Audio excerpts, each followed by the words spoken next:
am Shantini, dear plus 2 accountancy students, chapter number 6, retirement and death of a partner. இப்போ நம்ம death of a partner பார்த்துருக்கோம்.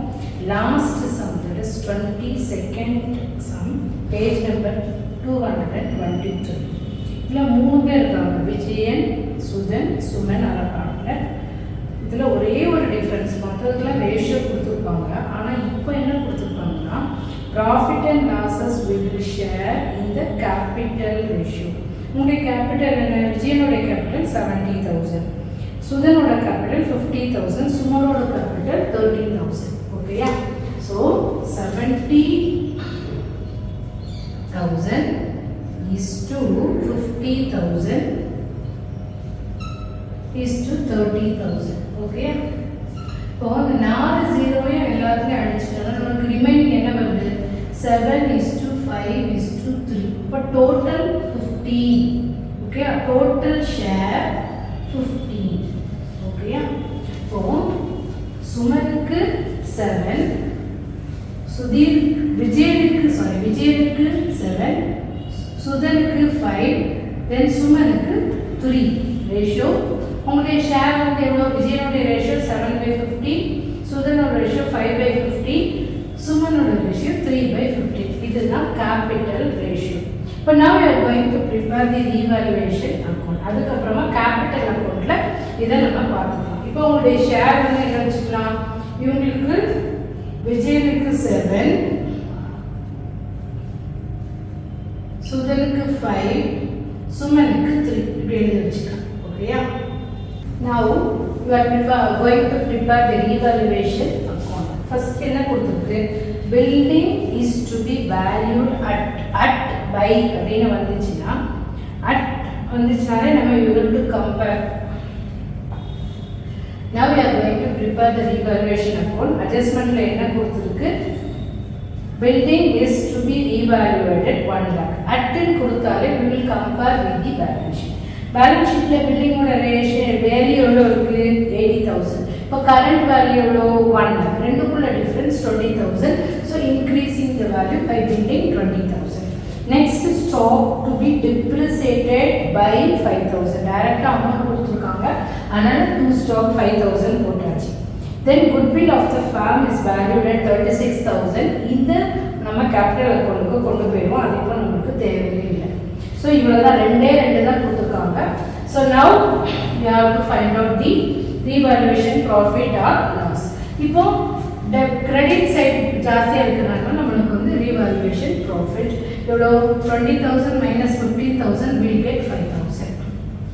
Okay, இந்த 15,000 7:5:3 ரேஷியோவில் பிரிக்கும்போது டோட்டலே 15 தான் வருது. அப்போ 15,000 divided by 50,000. இப்போ 7 ஷேர் இருக்கிறவங்களுக்கு 7 into 1,000 7,000, சுதனுக்கு 5 share 5 into 1,000 5,000, சுமனுக்கு 3 share 3 into 1,000 3,000. So இதை வந்து நம்ம என்ன செய்வோம்? கேபிட்டல் அக்கௌண்ட்டில் ட்ரான்ஸ்ஃபர் பண்ணிடுவோம். Okay, so now we are going to prepare the capital account. Capital அக்கௌண்ட்டில் ஃபஸ்ட்டு கேபிட்டல் அக்கௌண்ட்லேயே ஓப்பனிங் பேலன்ஸ் எழுதுவோம். by balance drawdown 70,000, 50,000, 30,000. okay, by revaluation profit we already divided, we already found out. So 7,000, 5,000, 3,000.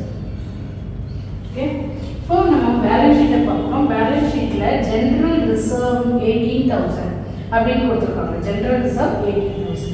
அதையே நம்ம என்ன பண்ணுறோம்? இந்த ரேஷியோவில் 7:5:3 ரேஷியோவில் பிரித்து போடுறோம். பை ஜென்ரல் ஃபுல்லாக எழுதணும், ஜென்ரல் ரிசர்வ் எழுதணும். இல்லையா? ஓகே, ஜென்ரல் ரிசர்வ் எவ்வளோ? 18,000. 18,000னா நமக்கு 8,400, 6,000, அதுக்கப்புறம் 3,600.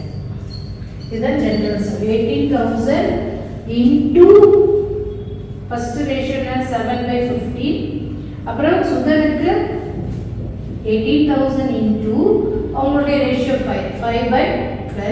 சுமனுக்கு 3, so 18,000 into 3/15. So 8,400, 6,000, 3,600. ஓகேயா? அதுக்கப்புறமா என்ன கொடுத்துருக்காங்க அப்படின்னா குட்வில் வந்து எப்படி பிரித்து கொடுக்கணும் அப்படிங்கிறத கொடுத்துருக்காங்க. குட்வில் வந்து நம்ம யூஸ்வலாக என்ன பண்ணுவோம், கெய்னிங் ரேஷியோவில் பிரித்து போடுவோம். இங்கே கெய்னிங் ரேஷியோ இல்லை, அதனால நம்ம என்ன பண்ணுறோம், 7:5:3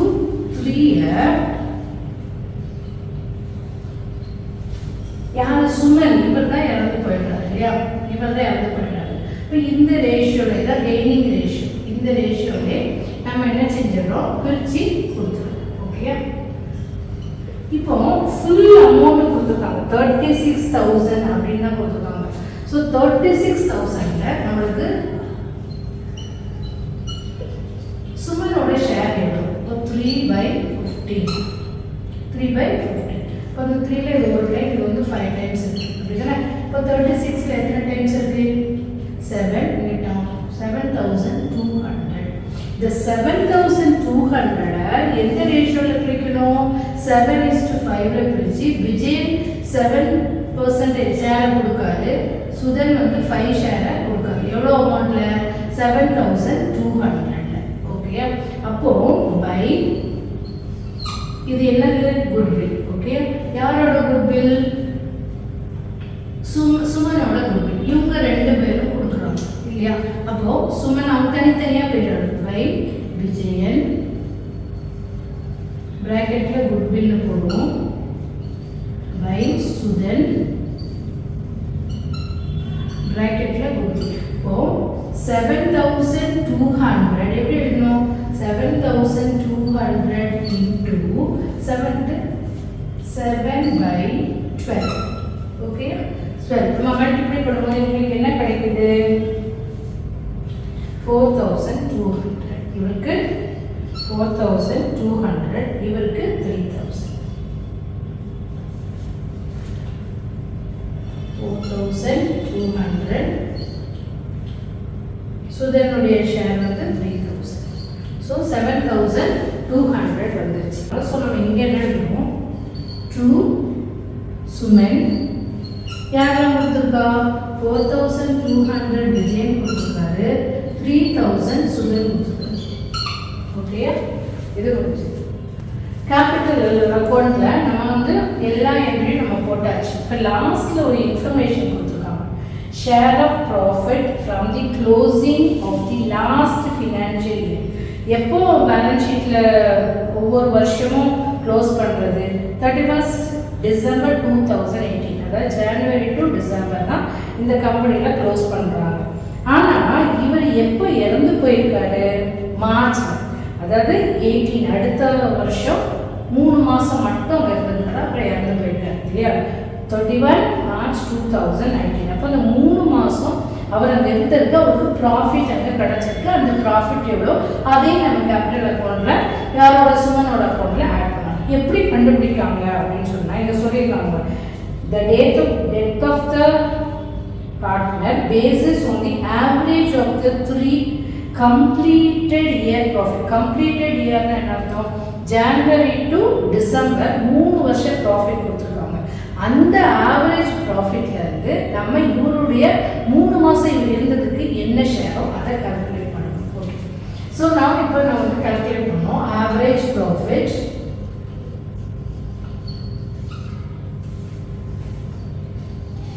த்ரீ இயர்ஸ் ஈக்குவல் டு எவ்வளோ அமௌண்ட் கொடுத்துருக்காங்க, 40,000, 50,000, 30,000. 40,000, 50,000 ப்ளஸ் 30,000. 3 இயர் ப்ராஃபிட்னா 3ஆல் டிவைட் பண்ணணும். இப்போ இவ்வளோத்தையும் நம்ம டோட்டல் பண்ணும்போது 1,20,000 டிவைடட் பை 3 எவ்வளோ ப்ராஃபிட் வருது நமக்கு, 312 எத்தனை டைம்ஸ் இருக்கு, 4 டைம்ஸ் இருக்கு. ஸோ 40,000.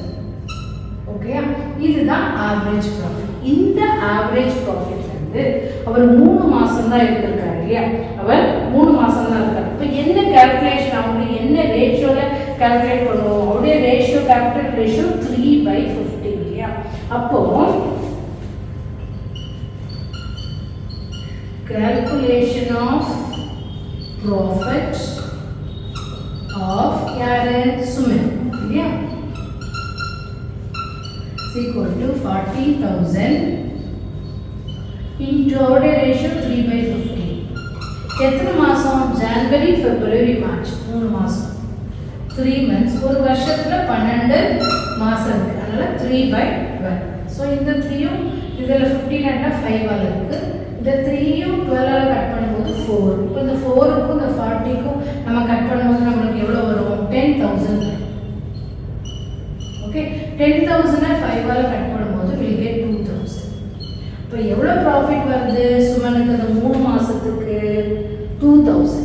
ஓகே, அப்போ நம்ம என்ன எழுதணும்? வில் ரைட் ப்ராஃபிட் டைரக்டா ப்ராஃபிட் அண்ட் லாஸ் அக்கௌண்ட் எழுதக்கூடாது. ஏன்னா ஒவ்வொரு வருஷமும் 31st டிசம்பர்ல தான் க்ளோஸ் பண்றாங்க. அதனால இந்த 3 மாசம் போகும்போது அவருக்கு நம்ம டைரக்டா எழுத முடியாது. அதனால நம்ம என்ன எழுதணும்? By profit and loss suspense அக்கௌண்ட்னு எழுதணும். சஸ்பென்ஸ்ல போகணும்னா எப்படி? அது சஸ்பென்ஸ்னா அப்படி வச்சிருப்பாங்க. எப்போ அந்த இயர் எண்ட்ல அக்கௌண்ட் க்ளோஸ் பண்றாங்களோ அப்போ இந்த சஸ்பென்ஸ் அக்கௌண்ட் எடுத்து அந்த அமௌண்ட்ல ட்ரான்ஸ்ஃபர் பண்ணி கிரெடிட்டோ டெபிட்டோ என்ன பண்ணணுமோ அதை பண்ணி விட்டுருவாங்க. அதுக்காக தான் சஸ்பென்ஸ் அக்கௌண்ட். எவ்வளோ ரூபா? 2,000. ஓகே, அவ்வளோதான். இப்போ க்ளோஸ் பண்ணிடலாம். I repeat it one more time. அதாவது டெத் ஆஃப் த பார்ட்னர் 3 மாசம் தான். அதாவது ஒவ்வொரு வருஷமும் ஜனவரி டு டிசம்பர் அக்கௌண்ட் க்ளோஸ் பண்ணுவாங்க. ஆனால் இவர் எப்போ இறந்து போயிருக்காரு? மார்ச் 2019. அப்போ 3 மாதம் அவர் அந்த கம்பெனியில் இருந்திருக்காரு. இப்போ 3 மாதம் அவருக்கு ப்ராஃபிட் வேணும். அதனால ஆவரேஜ் ப்ராஃபிட் 3 வருஷம் கம்ப்ளீட்டட் ஆவரேஜ் இயரோட ப்ராஃபிட் கொடுத்துருக்காங்க. இப்போ 40,000, 50,000, 30,000 divided by 3 will get average profit of 3 years. 40,000 வருது. இந்த 40,000ல இவருடைய ஷேர் என்ன? அவருடைய கேபிட்டல் ரேஷியோ என்ன? 3/15. அப்போ 3/15 இன்டு எத்தனை மாசம் இருந்திருக்காரு? 3 மாசம். அப்போ 3/12 ரெண்டே நம்ம கால்குலேட் பண்ணும்போது will get 2,000. இந்த 2,000 ப்ராஃபிட் அண்ட் லாஸ் அக்கௌண்ட்னு எழுதாம ப்ராஃபிட் அண்ட் லாஸ் அக்கௌண்ட்னு எழுதக்கூடாது. எழுதாம suspense account profit and loss suspense அக்கௌண்ட்னு அந்த 2,000 போடணும். அப்பந்தான் நம்மளுக்கு அந்த இயர் எண்டில் அவங்க பேலன்ஸ் ஷீட் ப்ரிப்பேர் பண்ணும்போது இதை அட்ஜஸ்ட் பண்ணிக்குவாங்க. Now will total both side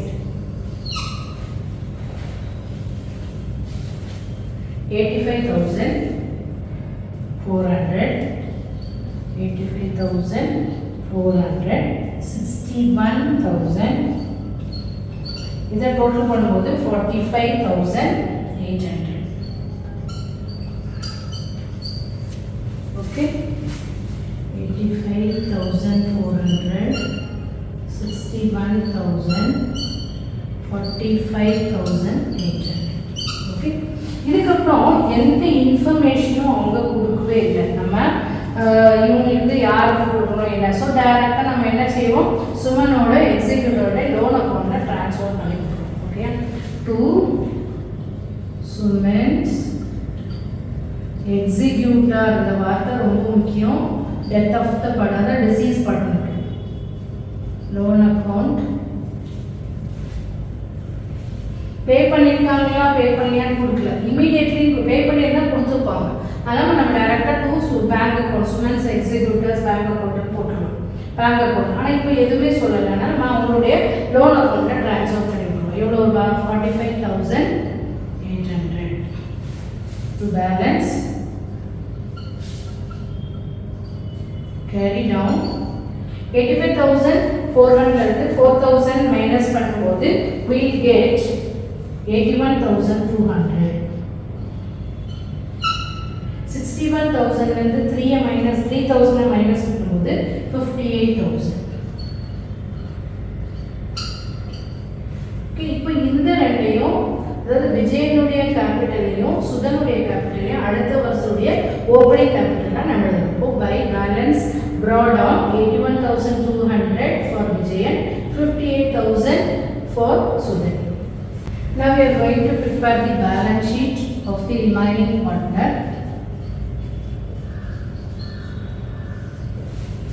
liability amount asset amount ஓகேயா. இப்போ liability உடைய ரெண்டு பார்ட்னரோட அதாவது விஜயன் அண்ட் சுதனோட capital account.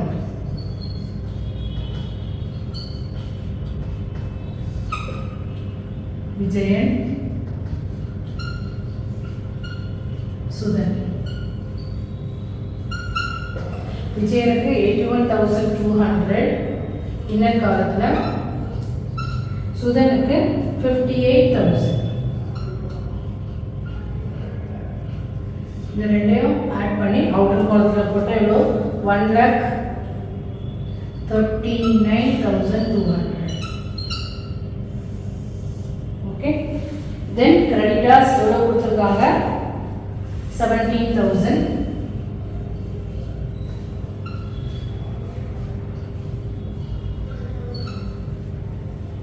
Suman's executors loan account எவ்வளோ நம்ம ட்ரான்ஸ்ஃபர் பண்ணோம் 45,800. இப்போ asset side building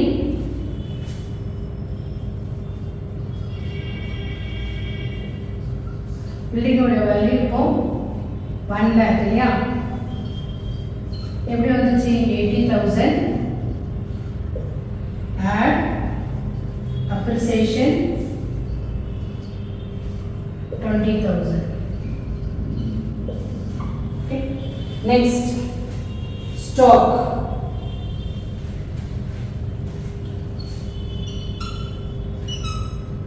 $45,000 less depreciation எவ்வளோ ரூபா 5,000 40,000. debtors எந்த ஒரு சேஞ்சஸ்மே இல்லை, ஸோ டைரக்டாக 25,000. then cash at bank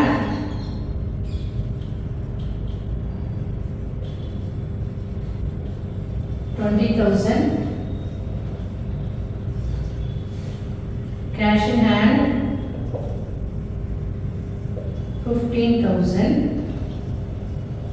அதுக்கப்புறம் சஸ்பென்ஸ் அக்கௌண்ட்ல நம்ம வந்து 2,000 நம்ம கண்டுபிடிச்சோம்ல சுமன்ஸோட, ஸோ அது இல்லை P&L profit and loss account suspense account